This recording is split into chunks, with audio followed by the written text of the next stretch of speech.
So as we start out for today, what we had talked about last class was specifically with opening up the Exodus, and I'll go ahead and backtrack a little bit. But we had talked about how the whole scene gets set up within Exodus 1 and then going into 2 with 1, what's happening with Joseph here. I went too far. What's happening with Joseph here in Exodus 1, where Joseph dies. Pharaoh doesn't know Joseph, which is indicative of broken relationship. And I brought that up last class as an important point because so much will get kicked off because of this broken relationship that isn't had either by a new Pharaoh or a different Pharaoh, or a Pharaoh that knew Joseph but doesn't, again, have existing relationship with him. And so what ends up happening, as we saw again last class, is oppression, and how that continues to perpetuate itself and get worse and worse and worse. You have a few characters, again, involved in civil disobedience, Shifra and Pua. And then Moses is born. I had drawn out a couple things that we need to see specifically from Moses. One in his name, which literally means to draw out. And this Moses' name will become symbolic, not just for Moses' beginning, but also for the people of Israel, and how God will draw out the people of Israel through Moses, the one who was drawn out from the water as well.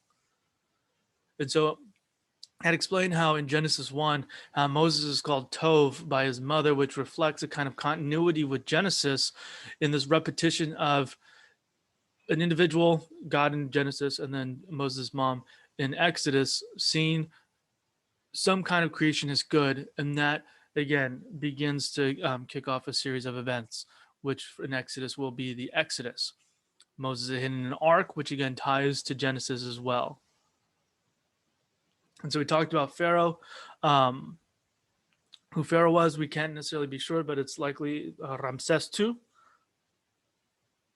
But again, that plays into a small effect, unless we're looking at historicity, which at this point we don't need to dive too far into that. But the big thing is that, again, with not having a definitive answer, that having a literary device of not naming an enemy. And again, this is going to be really important, especially with what we talk about today. In a context where God reveals his name to Moses, you have the withholding of an individual, specifically of those in power, Pharaoh. But we're not quite sure who this guy is, set in the context or in contrast with Yahweh, who reveals his name to Moses, and then by extension, the people of Israel. And so we talked a little bit about Moses and how Moses, who identifies himself with the people of Israel, who at the time were being persecuted and were being oppressed. And so after killing an Egyptian, why am I forgetting the word here? There's a certain word for it, but anyway, after killing an Egyptian representative of some authority, that he then goes into hiding. And it's in this hiding that that God ends up finally showing up, at least within the story of the text in Exodus. And that we have this kind of fourfold response to bondage, that you have this kind of response by God heard, God remembered, God saw, and God knew. Again, these verbs will be very important because, again, this will give us even more momentum going into chapter 3 about what is about to occur. Why did it go backwards? There you go. I guess I had added that there by mistake. And so I do want to go over to the story here real quick, and I'll go ahead and open this up so you guys can see what I'm looking at here. And again, part of what will take our attention to the story is something I'm going to want to draw from, because oftentimes we can get caught with certain elements that aren't necessarily the point, but what the story is trying to get at. And I'll talk about what I'm talking about in a minute. And so Exodus chapter 3, that Moses was keeping the flock of his father-in-law Jethro, the priest of Midian. He led his flock beyond the wilderness and came to Horeb, the mountain of God. There the angel of the Lord appeared to him in a flame of fire out of a bush. He looked, and the bush was blazing, yet it was not consumed. Then Moses said, I must turn aside and look at this great sight and see why the bush is not burned up. When the Lord saw that he had turned aside to see, God called him out of the bush, Moses, Moses. And he said, Here I am. Then he said, Come no closer, remove the sandals from your feet, for the place on which you are standing is holy ground. He said further, I am the God of your father, the God of Abraham, Isaac, and Jacob. And Moses hid his face, for he was afraid to look at God.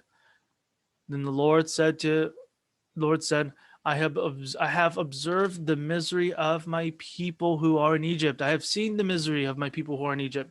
I have heard their cry on account of their taskmasters. Indeed, I know their sufferings.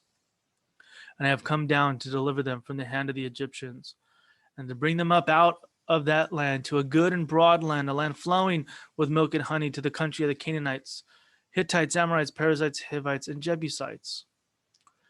The cry of the Israelites has now come to me, and I have also seen how the Egyptians oppressed them. So come, I will send you to Pharaoh to bring my people, the Israelites, out of Egypt. And I do want to at least press pause there, because what you have, again, we can't miss this too much, these possessive pronouns. My people. I have observed the misery of my people. The cry of the Israelites now come to me. I've seen how the Egyptians oppressed them. So come, I will send you to Pharaoh to bring my people, the Israelites. So again, note some of the language in which Yahweh is identifying the people as his own prior to them having done anything. They haven't committed their lives. They haven't read through the whole Torah. They haven't spent 15 minutes of prayer a day for a month. What they're doing is that they're suffering oppression. And so God, again, who will about to act on behalf of this people, aren't just a group of people, but rather people God identifies as his people. And this will be a point of contention later on when God and Moses get into a tussle about Israel and how hard-headed they are, because we'll talk about when they get there, but it's important to see at the front end these people that God calls his own. And so verse 11, Moses said to God, who am I that I should go to Pharaoh and bring the Israelites out of Egypt? And he said, I will be with you, and this shall be the sign for you that it is I who sent you. When you have brought the people out of Egypt, you shall worship God on this mountain. And so we'll come back to this story in a little bit, but notice the sign, again, that is attached, at least to how the people are supposed to know that God has sent Moses, that the people are supposed to know who Yahweh is specifically, that it's going to be through this event. And so what this turns out to be is what we call Moses's call narrative. That you have the presence of certain elements like the name repetition. Who else's name is repeated? And think back to Genesis, whose name is repeated when he's being called out to.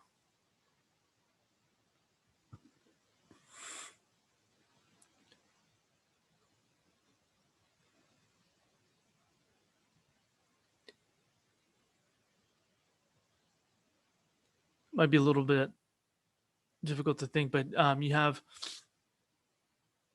Abraham, whose name is repeated, even though it's not necessarily call narrative. You have later on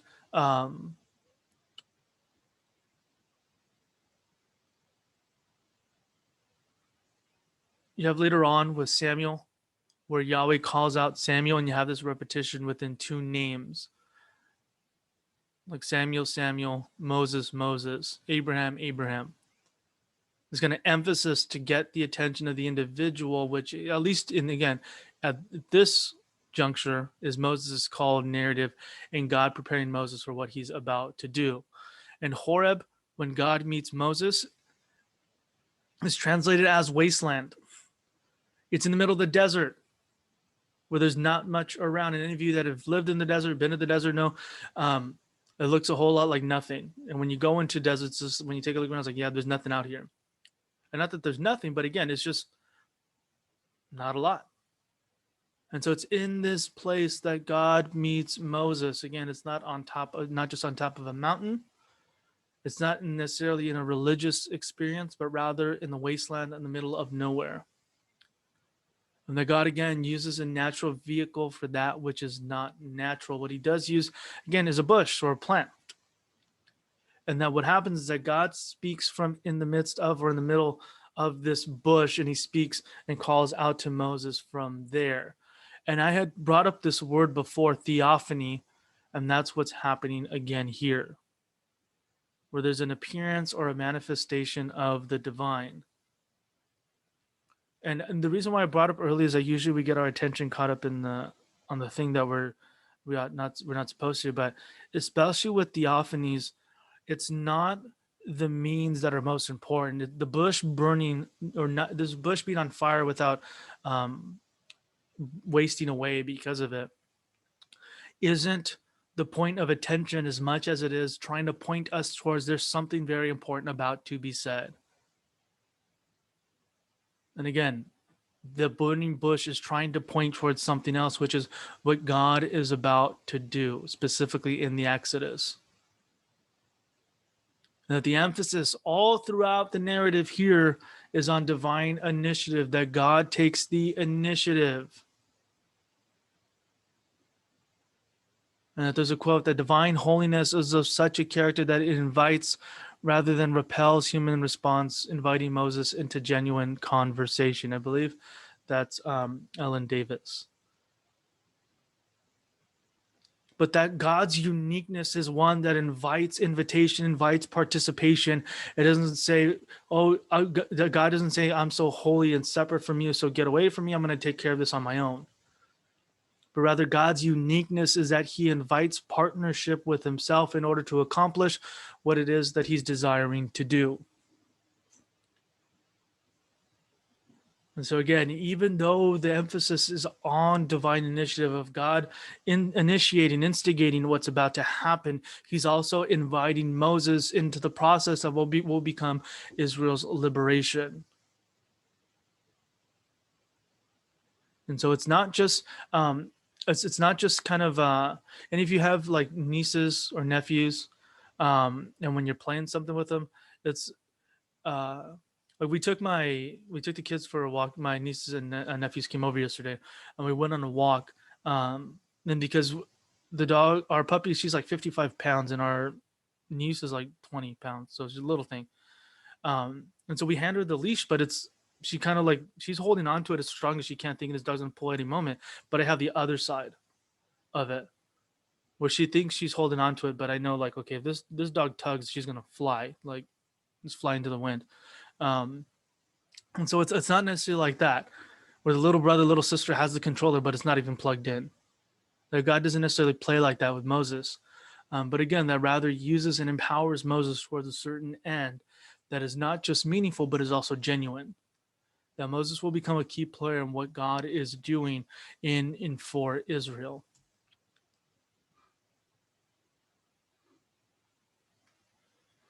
And so let me go ahead and jump back to the story real quick, because we do need to read through it there, because there's some things I need to kind of pull apart here. So back to Exodus 3, verse 13. But Moses said to God, if I come to the Israelites and say to them, the God of your ancestors has sent me to you, and they ask me, what is his name? What shall I say to them? God said to Moses, I am who I am. Depending on your translation, it might say, I will be who I will be, or I am who I will be, or I will be who I am. The translation itself is a little difficult because of the ambiguity of the phrasing. Could mean either or, and it'd be a valid translation or a mixture of the two. And so God kind of gives this ambiguous response back to Moses when he asks for his name. And I'll talk about what are some of the implications of that. And I think Go ahead. I think this is a pretty big deal. This is the only time God reveals his name in the entire Bible. At least the most blatant one. He reveals this name, but Jesus also, his name is revealed by an angel. Yeah, I mean, but you could argue this is... What? Well, is this God the Father, or is it all, or is it all of it, or is it try it? Yeah, at this point, it's a little anachronistic to assume it's triune God, but it's yeah, and we'd have to do a lot of work to get there, but it's likely it's all three in one.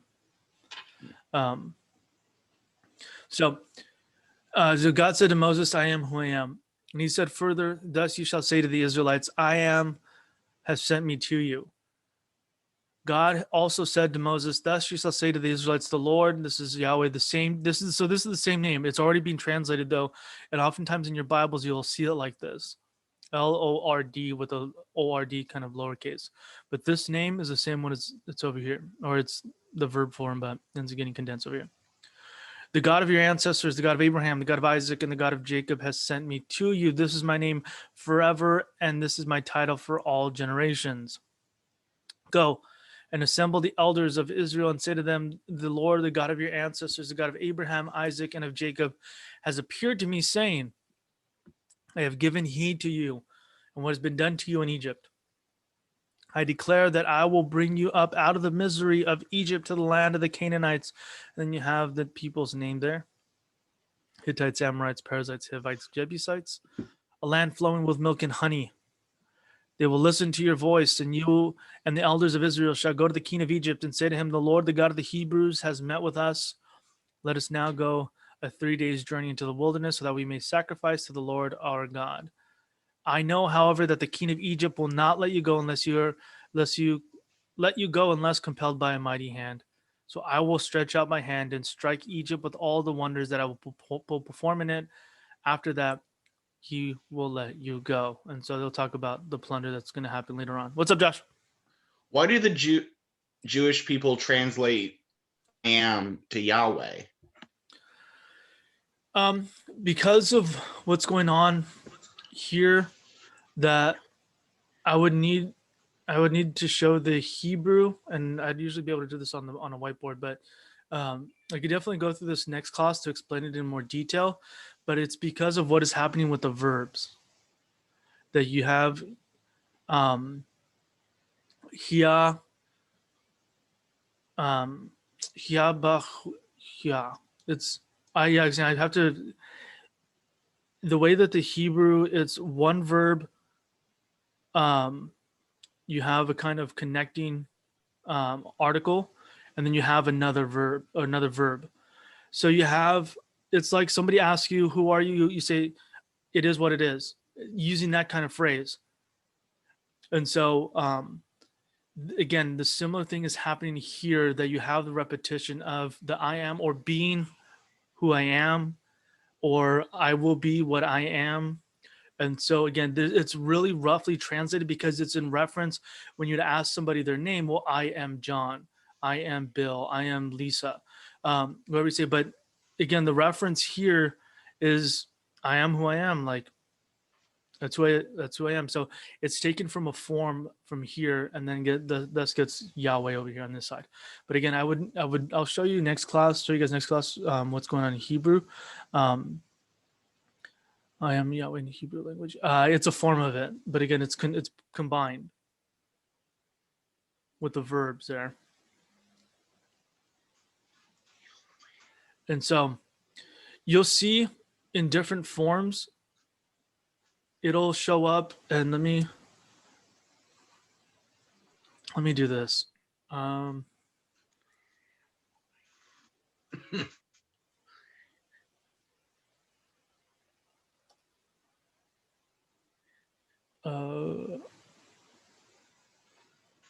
There we go. Okay, so you'll see in different forms, it'll show up in as different ways. You'll see it.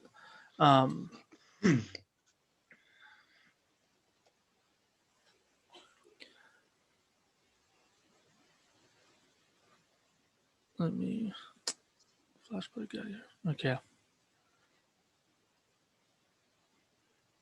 Let me pull it up here. There you go. So you see it in different forms, either here with the vowels taken out, or here with the vowels in it. You'll also see it as Jehovah.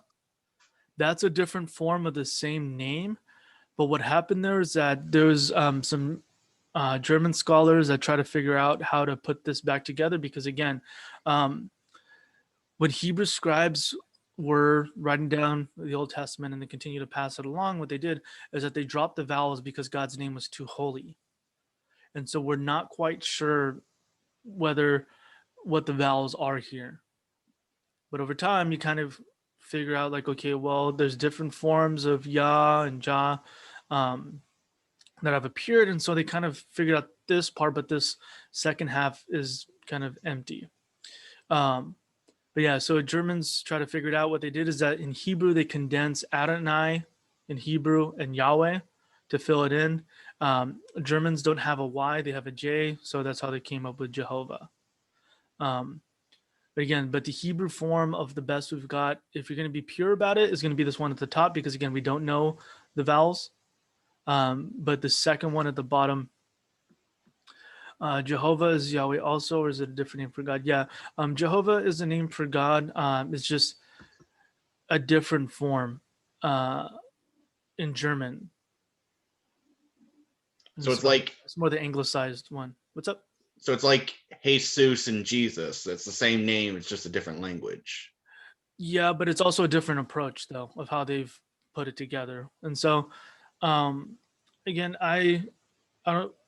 I take my cues from J-Dub that if you use the word Jehovah instead of Yahweh, I don't think it'd be enough for him to be like, yeah, that's not my name. I'm not going to listen if you're praying or singing. But it is important for us to understand where the names come from, especially when you have Jehovah's Witnesses knocking at the door and saying that we've got the real revelation about whose God's name is without necessarily fully understanding the translation in German and where it came from. And again, it's a combination both of Adonai and this name, the YHWH. And so, again, if you'll see this name appear, I guess just kind of depending on my mood, or you'll see this name here. But again, when you're reading through Old Testament literature, this is the name that's being referenced to both in Exodus and other texts. You'll see it, but oftentimes you'll see it, as I mentioned before, as capital L, but then smaller capital ORD in your Bibles. And this is the name that it's making reference to. And it's really important for us to recognize here. Jesus' name in Hebrew is Yeshua. And then the same thing happens in Greek.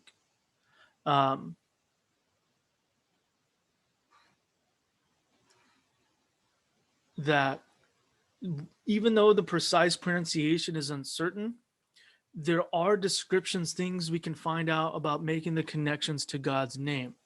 That one, Yahweh is a personal name revealed to Moses and then to his people. And this is really, really, really important, because we needed to understand, whereas titles for deities in the ancient Near East, often signified a certain task or region for their reign. Again, Ra, god of the sun; Osiris, god of the dead. And so again, that there's connections between deities in either what their jobs are or the kind of place of their jurisdiction or their reign. And so the fact that this is ambiguous does give us some kind of, make us get a kind of pause about who God is, especially when you have this ambiguous reference to a name. That God is who he is.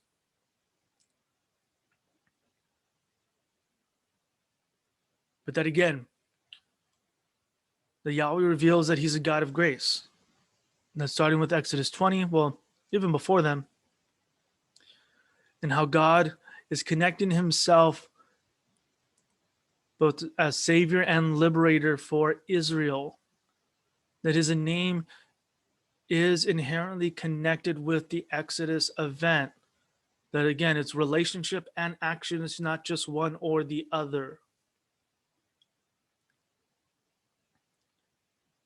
And that Yahweh has committed himself to his people. That what seemingly going on in Exodus 20 suggests that Yahweh's commitment is fixed and immutable, that it's not changing, at least from Yahweh's side.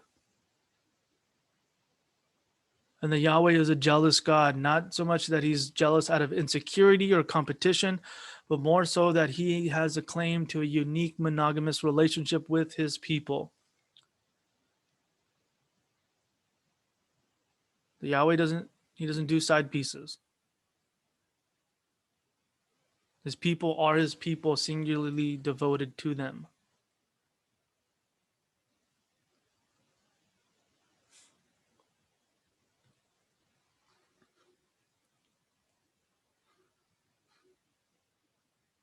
And so let me go ahead and pull this back up. There is a bit that I do want to bring up for us because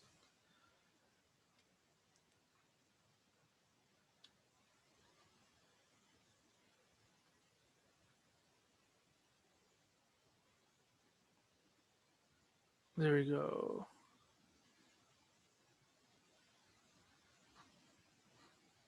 Let me find it real quick here. All right. Exodus 5.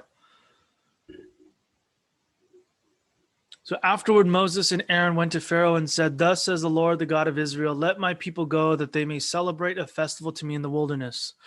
But Pharaoh said, "Who is the Lord that I should heed him and let Israel go? I do not know the Lord, and I will not let Israel go."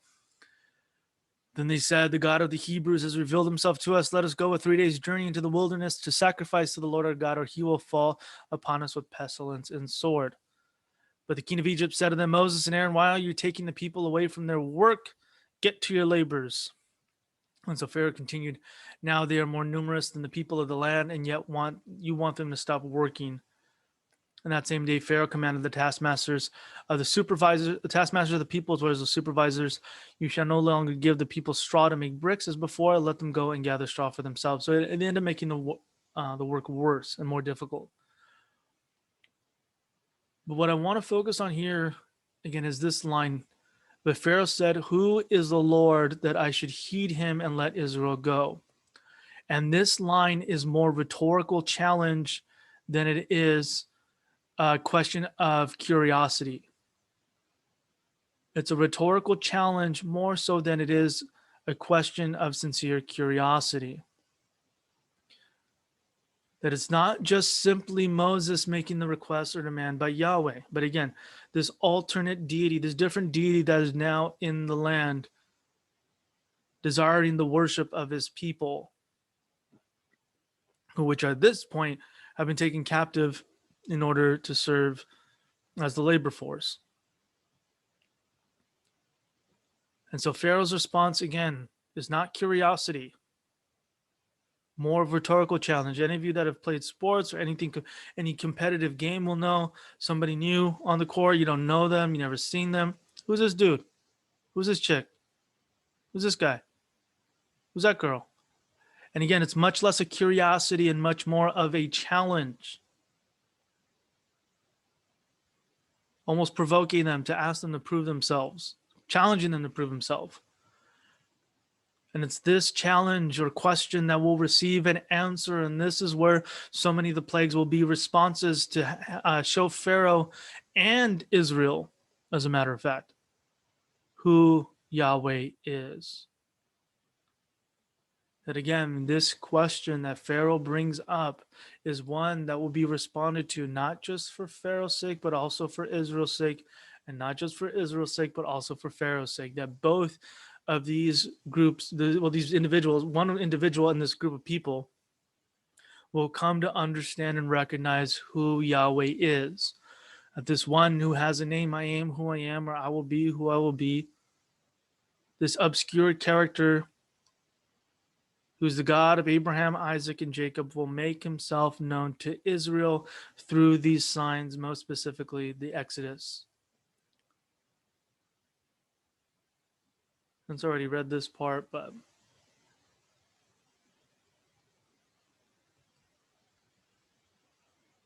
again, this only makes the issue worse for the Hebrews.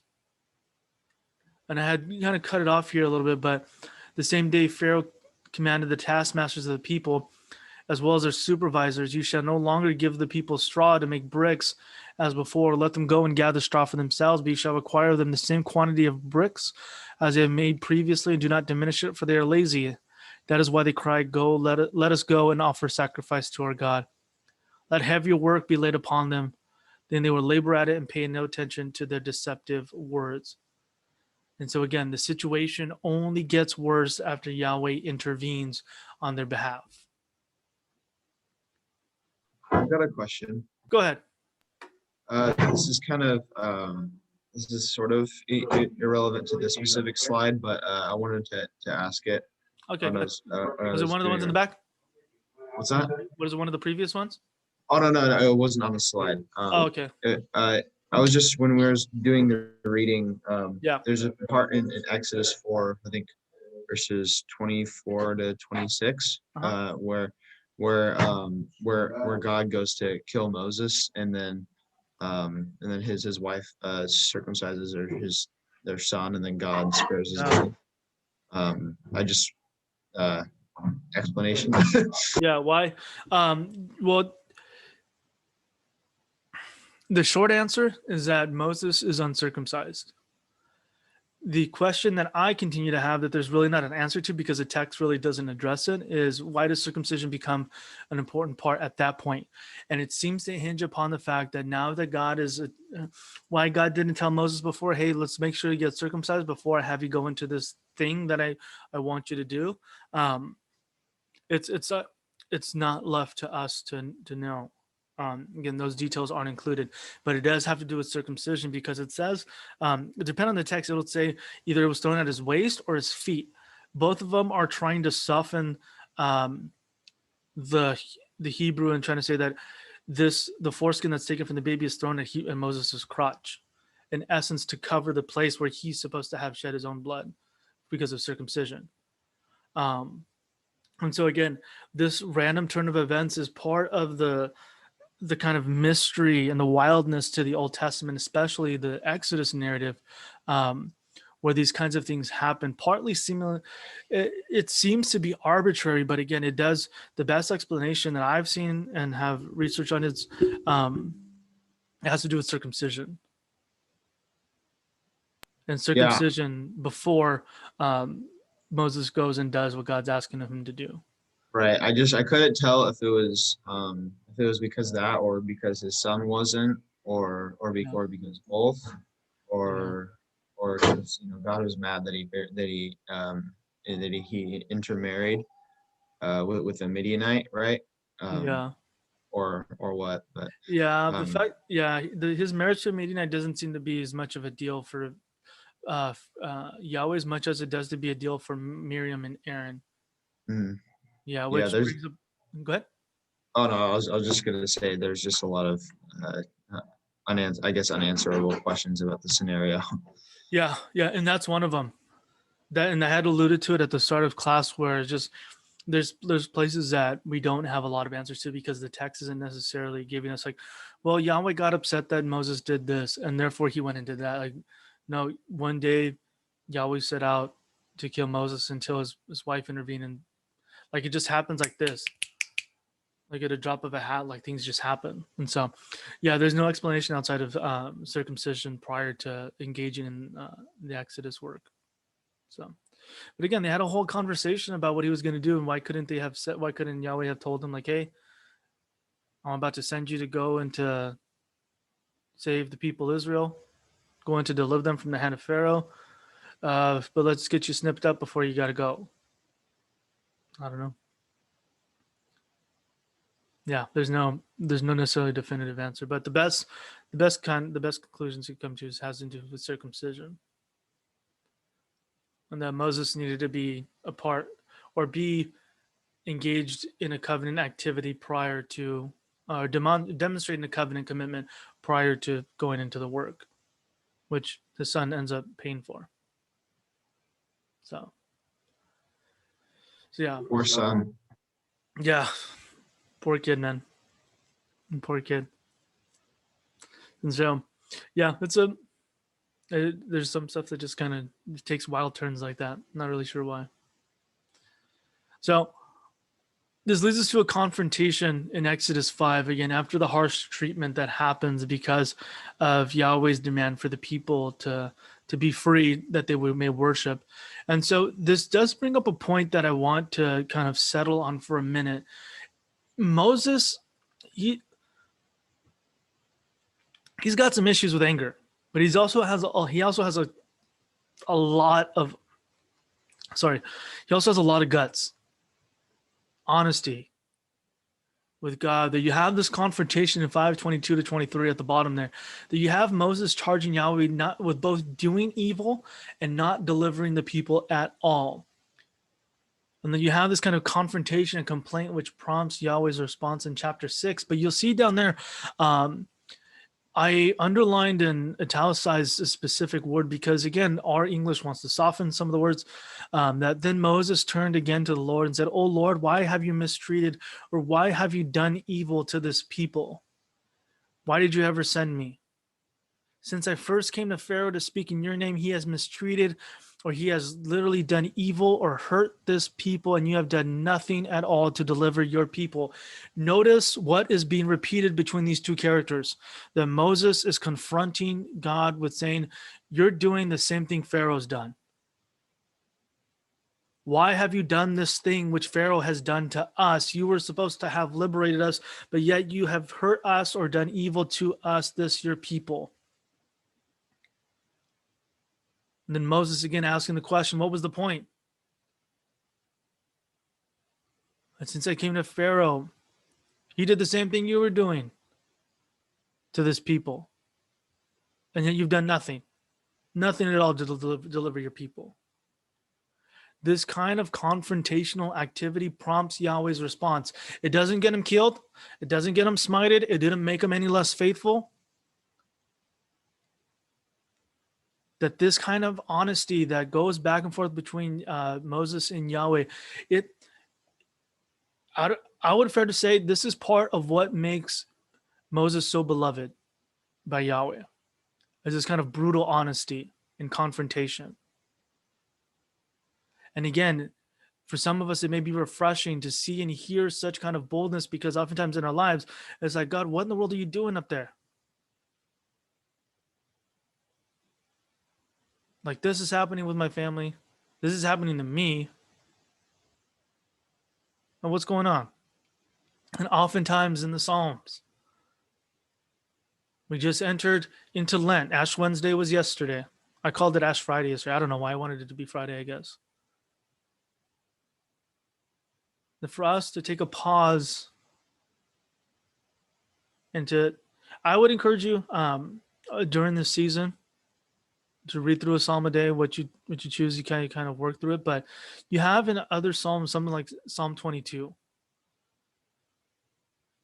My God, why have you forsaken me? And of course, the text ends in trust, but at least to have that admission, that honesty, where when God does feel distant, to be able to let him know, hey, you don't seem to be too close. Where you at? That again, that this does not get Moses rebuked or killed as much as it gets a response from Yahweh. It gets a response from God. This kind of provocation for God to respond. Again, not out of doubt,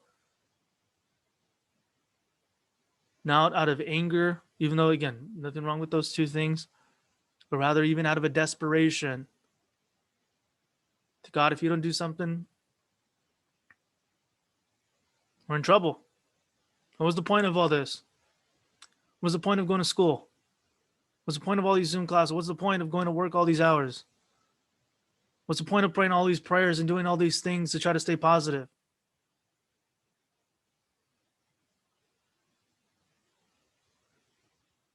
And so again, that what is, again, refreshing about the Old Testament is that it brings this kind of stuff up. Let me go back. It brings this stuff up. That it's not the opposite of faith to bring about a confrontation, especially when Yahweh is on the other end of that confrontation, when God is on the other end of that confrontation.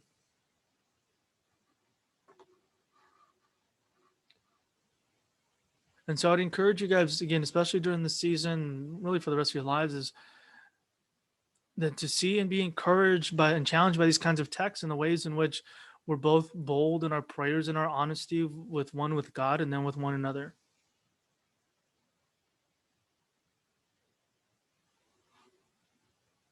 And then I would fair to say that there's a lot of healing that can be done and a lot of maturity that's demonstrated, that when you bring this up, you're not so much worried about fear as much as you're expectant of a response.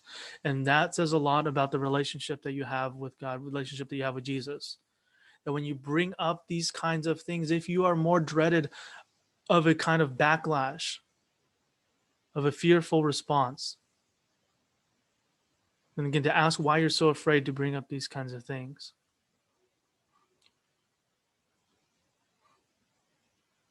And again, having grown up in an abusive household, with my dad specifically, who was drinking, doing drugs, come home, beat us up for what seemed like no reason, suck on the floor, get into a fight. They understand it can be very difficult when it feels like God's up there just waiting for us to do something wrong. And once it happens, you better grovel and beg or feel really bad. But even when you're trying to follow faithfully and it feels like things aren't happening, it looks like things aren't happening, that there's no place to be honest. And I just want to encourage you guys and hopefully give you guys license and permission that with seeing these kinds of things and spending time talking about it, that what's again here for us is the kind of honesty that is demonstrative of faithfulness more so than it is faithlessness. That it's not us trying to rebel and kick back as much as we're trying to desperately understand what God is up to and what God is doing. Understanding that God is so much involved in so much of the world. Question. Go ahead. Relating to what you're saying, the answer to this might be more obvious than I realized, but how does that compare to like in Job, where God credits Job with righteousness for not like saying anything was like God's fault or blaming God or cursing him or anything like that? Yeah. Because certainly Job probably felt like that, but God credited it to him as righteousness for not saying such things out of honesty, like what is being suggested. Yeah. Well, Job actually accuses God of doing the same thing that Moses accuses God of doing, which is Ra'ah or Rasha, or Ra'ah, which is general evil. What doesn't happen though is that Job doesn't make God out to be a kind of ticky-tacky, you do this, God does that, the way that, because again, the friends have the right theology, but again, it's in the wrong context. That that Job is proven as the innocent sufferer. That Job, not having done any wrong, still proves to be suffering, and his friends over and over again that claim that, well, you're suffering because you sinned. Like, just repent and you'll be fine. And so that's what Job bucks against. And then Job ends up calling God to court, saying like, dude, if you got a beef with me, like, dude, just let me know, and then we'll figure it out. But again, Job continues to hold on to his innocence, and then is vindicated by God in the end. After, again, it's Job's friends who proves to be the accusers, more so there, that hey, you sinned, because suffering and trouble doesn't happen unless you sinned. Despite the fact that Job doesn't know what's happening. And so how does that differentiate between like cursing God and just saying like what Job said, I guess? Yeah. Part of it does seem to be under the guise of what Job ends up doing is still staying committed to being faithful despite the presence of suffering, which again, if this story is being written to or for people who are in exile, it makes sense. You have the people who are suffering for their recognized sin, and how there's just no explanation for it. Because mind you, we never get Job never gets an explanation. We know why. We know about the conversation, but there's no explanation about why Job suffers. And so this cursing God seems to have to do more with either some kind of rejection or breaking with faith. And when I say that, it means breaking with covenant with God. And then again, it's, even though there's not necessarily, and there's some people that are going to say, well, Job happened before Abraham, so therefore there was no covenant. But there does seem to be this relationship that Job and God have. I wouldn't necessarily clarify it as some kind of technical covenantal relationship. But again, there is some kind of relational bind between Job and Yahweh there that Job doesn't go against. And so, again, cursing could be taken in different ways, whether not so much that Job cusses God out as much as it is that Job either wishes ill upon God for what he believes God to have done, or again, breaks relationship and then bids God some kind of ill because of what's happened. But yeah, Job never cursed God. That's why God gave him double blessing. Yeah. Yeah. Again, this kind of allegiance that Job holds on to despite the presence of suffering. This demonstration of allegiance despite suffering. And this is just an aside, but as much as Job gets back, he's not free from the memory of what he lost. That there's just some things you can't replace no matter how many things you get back in return. And anybody who's lost a family member, you'll know exactly what that's like, which is most of us, if not all of us. That no matter how much good happens in life, there's always this memory that you have of a family member that's passed away, somebody important to you that passed away. That doesn't necessarily compensate. You learn how to live with the limp, and that's kind of what Job has to do.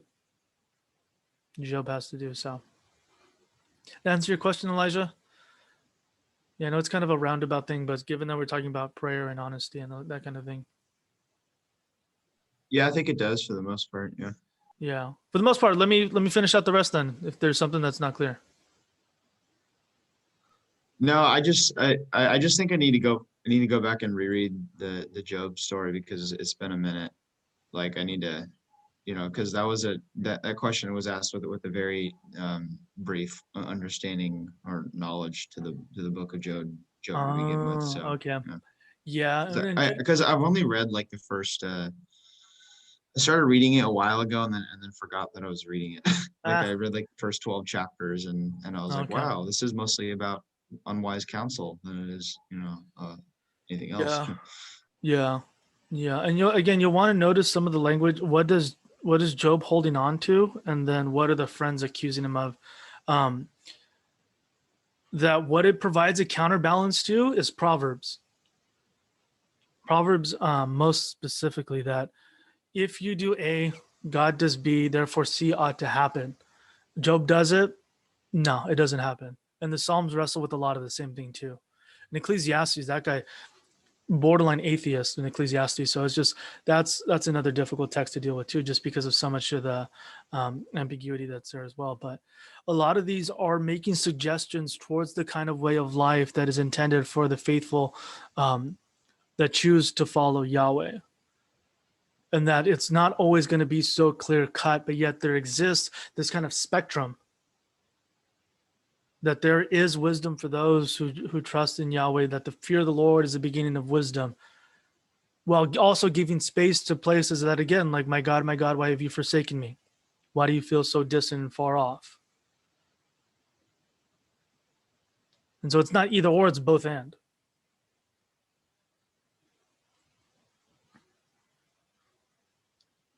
And so, any other thoughts, comments, concerns, questions?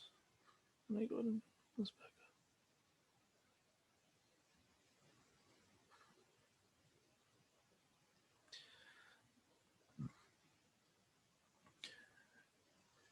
And so let me go ahead and jump over to Hebrew. I'm going to go to Exodus 6 real quick. And as we kind of finish out for today, one of the last things I do want to bring up is what's happening here in Exodus 6. More specifically, what's happening with this word to know. You'll see this come up a lot in the Old Testament, and especially in Exodus. What I want for us to understand is what's going on here with knowing. We had talked about at the start of this class like 4 weeks ago with the Hebrew way of knowing through experience. And that's why it's so important for us to have that foundation when we read through texts like this. That in Exodus 6, that then the Lord said to Moses, now you shall see what I will do to Pharaoh. Indeed, by a mighty hand, he will let them go. By a mighty hand, he will drive them out of his land. God also spoke to Moses and said to him, I am the Lord. I appeared to Abraham, Isaac, and Jacob as God Almighty, but by my name, the Lord, that's Yahweh, I did not make myself known to them. I also established my covenant with them to give them the land of Canaan, the land in which they resided as aliens. I have also heard the groaning of the Israelites, whom the Egyptians are holding as slaves, and I have remembered my covenant. And do remember what I said about that word remembered, that God is about to act. Say, therefore, to the Israelites, I am the Lord, and I will free you from the burdens of the Egyptians and deliver you from slavery to them. I will redeem you with an outstretched arm and with mighty acts of judgment. I will take you as my people, and I will be your God. You shall know, you're going to know that I am the Lord your God who has freed you from the burdens of the Egyptians. I will bring you into the land that I swore to give Abraham, Isaac, and Jacob. I will give it to you for a possession. I am the Lord. Moses told this to the Israelites, but they would not listen to Moses because of their broken spirit and their cruel slavery.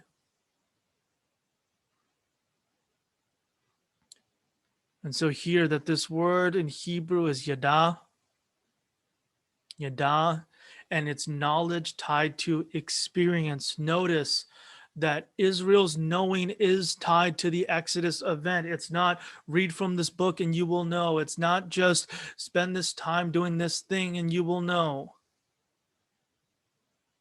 But rather, when I have done this, then you will know who is Yahweh. And that Yahweh answers the question, who is the Lord? That for the Hebrews, he will be relational deliverer. He will be one who is in relationship with the people, who has delivered them with an outstretched hand and a mighty arm. And that for the Egyptians, and especially for Pharaoh, that they'll understand Yahweh as ultimate God and judge. So again, this act in the Exodus will reveal who Yahweh is in two ways to these two groups of people. Deliverer and ultimate God and judge. And again, not that Yahweh is in one or the other for a specific group, but that again, in the same event, these layers will then be revealed about who he is.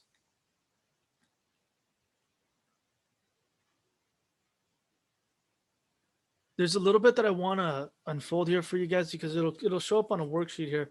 But you'll notice how it goes back and forth. I am the Lord, this is Yahweh. I appeared to Abraham, Isaac, and Jacob as God Almighty, El Shaddai or El Shaddai. Elohim is also how he reveals himself. But by my name, Yahweh, I did not make myself known to them. I'll go down here to verse 6, that I am Yahweh, and I will free you from the burdens of the Egyptians.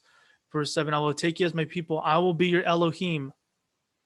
You shall know that I am Yahweh, your Elohim, who has freed you from the burdens of the Egyptians. And so that you have this word here that to Abraham, Isaac, and Jacob, I wasn't known to them as Yahweh, even though his name appears there. It's likely editorial. But what's happening here is that God is taking a new step in his relationship with the people. That he did not make himself known as this relational deliverer from the hand of the Egyptians in this specific way. And so this repeated phrase that I am Yahweh demonstrates Yahweh's commitment to Israel. This emphasis on commitment to Israel despite their conditions. And that you have the knowledge and promises that come together, that Yahweh's deliverance of the people is bring out, deliver, redeem. Emphasizing, intensifying the activity that God is about to perform.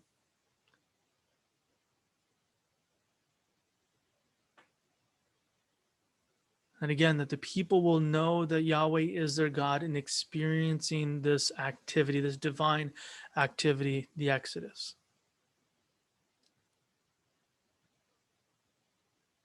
And at the point of all this being that Yahweh would take them for his people and he will be their God. Again, recapitulating what we're seeing in Genesis 1 and 2 of God being present with his people in a place. The reason why God delivers is not just for, not just the benefit of the people, even though that's definitely a value for him, or seemingly a value that, but he does it for relationship, for the purposes of relationship of God being present with his people, which is why he brings them out, he delivers, and he redeems them. And so again, we don't need to jump to the New Testament before we start talking about that it's about relationship and not just religion, that it's about relationship and not just rules or dogma. But again, here that God, prior to them even doing anything for him, that God so decides to act for the purposes of relationship. And so we'll go ahead and press pause here. Do we have any questions, comments, concerns? I know we're pushed up against time here.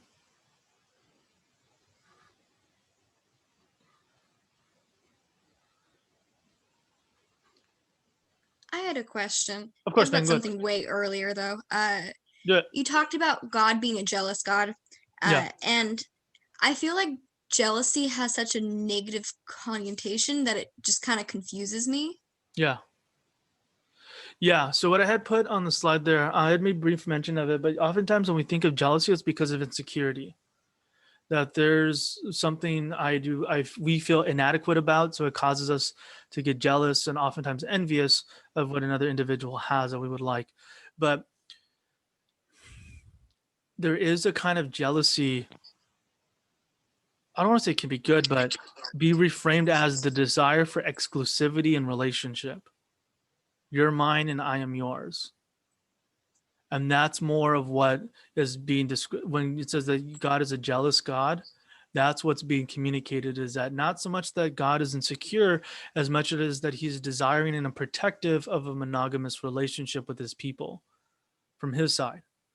And again, you have that with Exodus 20, where it says you're not going to have any other gods before me. And that idolatry is essentially cheating on God. And so again, it's not because of insecurity as much as the desiring for loyal, committed, monogamous relationship. Which again, for us sounds weird because we usually think of jealousy only in romantic terms. But in terms of covenantal relationships, that's also something to be shared as well. There's this unique relationship God has with his people. And so that's more of what it's trying to get at, more so than insecurities. Because yeah, it is a little weird to think like that God would get insecure because he's jealous of other gods, and like, yeah, you don't want to feel the wrath of Yahweh being jealous because of Baal or some Ashtoreth, who knows what other god. But yeah, so does that make sense? Yeah, it does. Thank you. Yeah, you're welcome.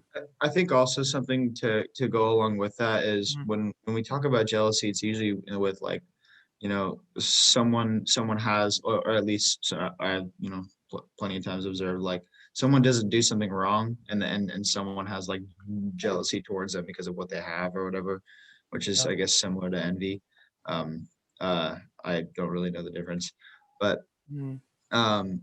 whereas God gets jealous over them, like worshiping other gods and thus like breaking their covenant, which is something wrong.